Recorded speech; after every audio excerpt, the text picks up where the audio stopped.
Welcome back to Andersen Acres. Today we're taking a little trip to the Italian Alps without ever leaving the barnyard to talk about one of the most beautiful and lesser known goat breeds in the world. And I'm going to say it wrong, but we're going to give it our best shot. I've listened to it pronounced plenty of times. I just get tongue tied. But the goat we're talking about today is the Bionda dell'Adamello. So, if you've never heard of them, don't worry. Most people haven't. You're not alone. Even among seasoned goat keepers, this one is a half-hidden gem. A mountain goat with golden hair, a strong milk line, and a personality that seems to mix the charm of a dairy goat with the heart of a survivor. So let's dive in. The Bionda dell'Adamello came from a region in northern Italy, right in the shadow of the Adamello Massif, a rugged, snow-dusted mountain range that really shaped these goats into what they are. The term Bionda literally means blonde. Okay, it's blonde. These are blonde goats. They're golden. And once you see these goats, you'll know why that's an appropriate name for them.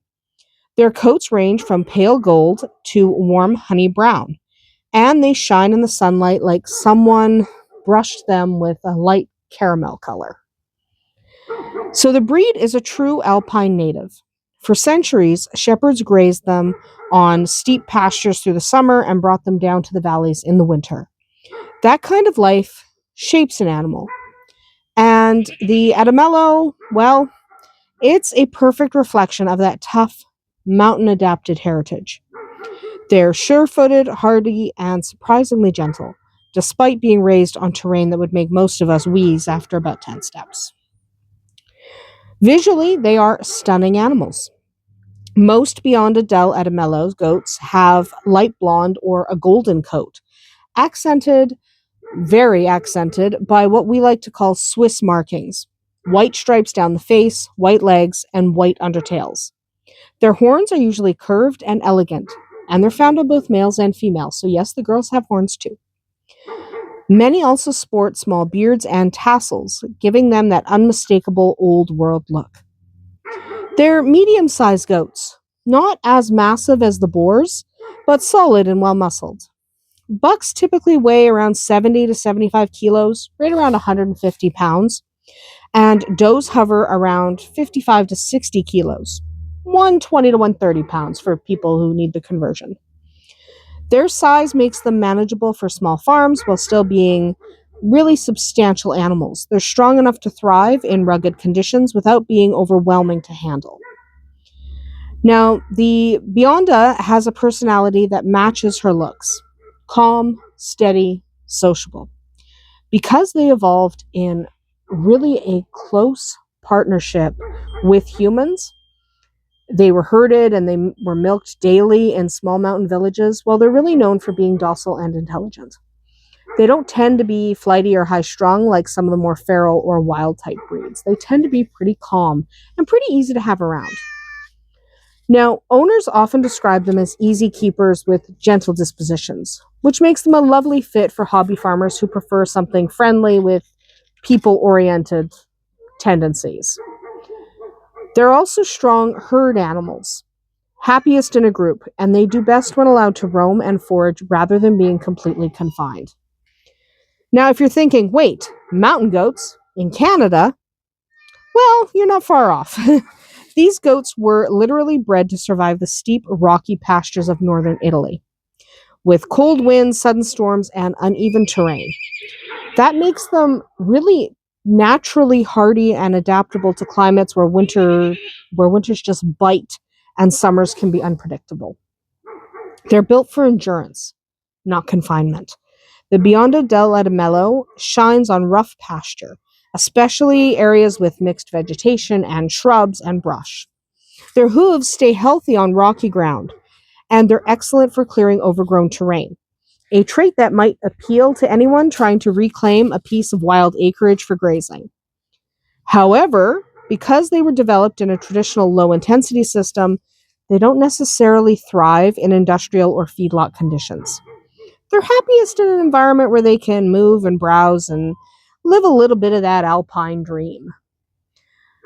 Now, the Bionda dell'Adamello is primarily a dual-purpose breed. It's valued for both milk and meat, but their milk is the real treasure. They produce rich, high-fat milk that's ideal for cheese making, especially traditional mountain cheeses. In fact, their milk is used to make a really nice smoked cheese with protected status in Italy. It's a small-scale artisanal product, really, handmade, aged, and gently smoked over pine or juniper wood. I'm just getting kittens off my lap.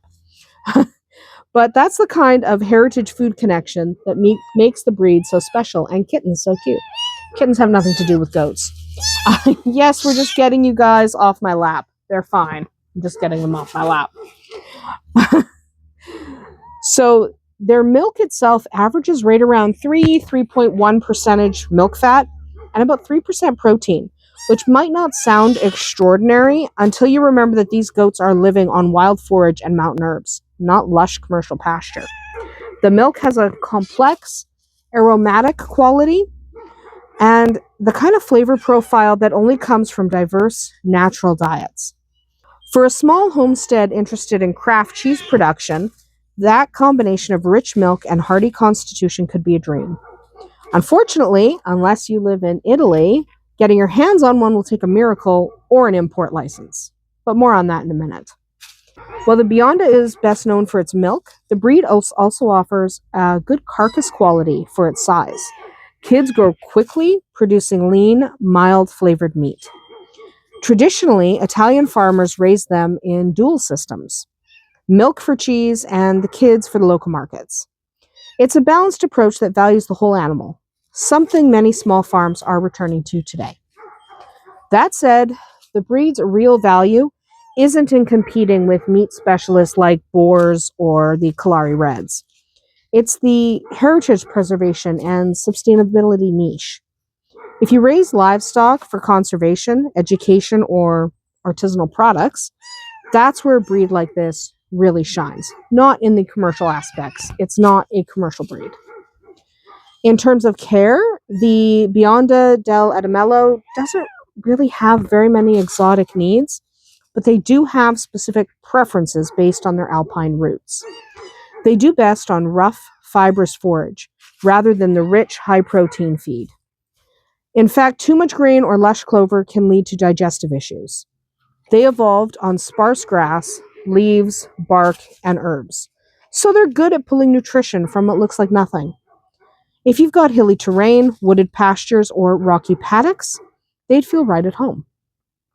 They also appreciate good airflow and shelter from heavy rain, just as they would in mountain weather, where they could take cover behind a good rocky outcrop. Now, hoof care for these guys is essential, not because they're fragile. You don't need to beat up your brother like that. Thank you.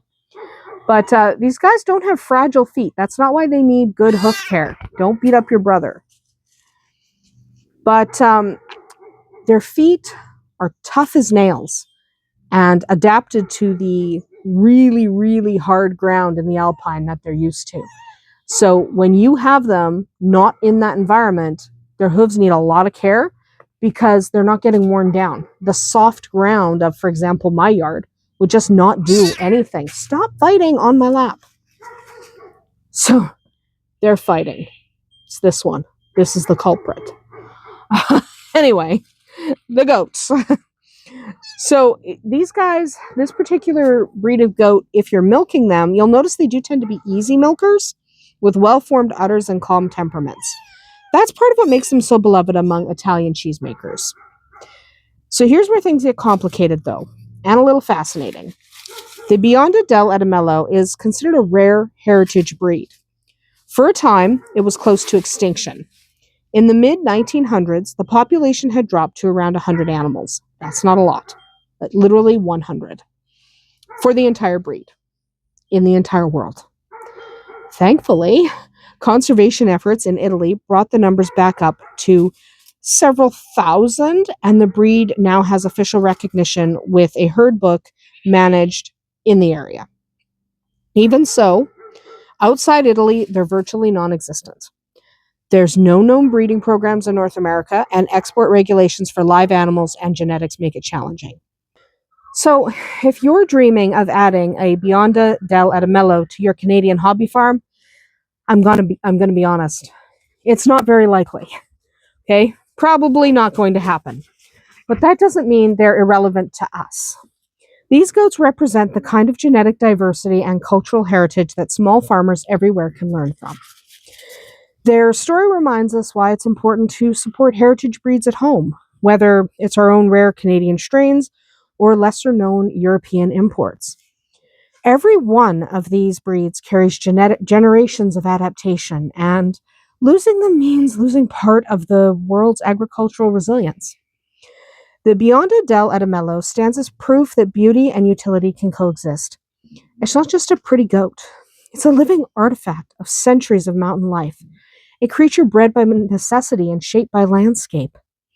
For hobby farmers who care about biodiversity, sustainability, and heritage agriculture, this is a breed that embodies all of those ideals. They remind us that farming isn't just about production. It's about preservation, connection, and storytelling. Even if you never own one, learning about breeds like this helps us appreciate the tapestry of livestock diversity that supports our food systems. Now that is about it for us here today at Andersen Acres. I've talked long enough. Drop a comment below and tell me if you can add any rare or heritage breed to your farm, which one would it be? We'll see you tomorrow.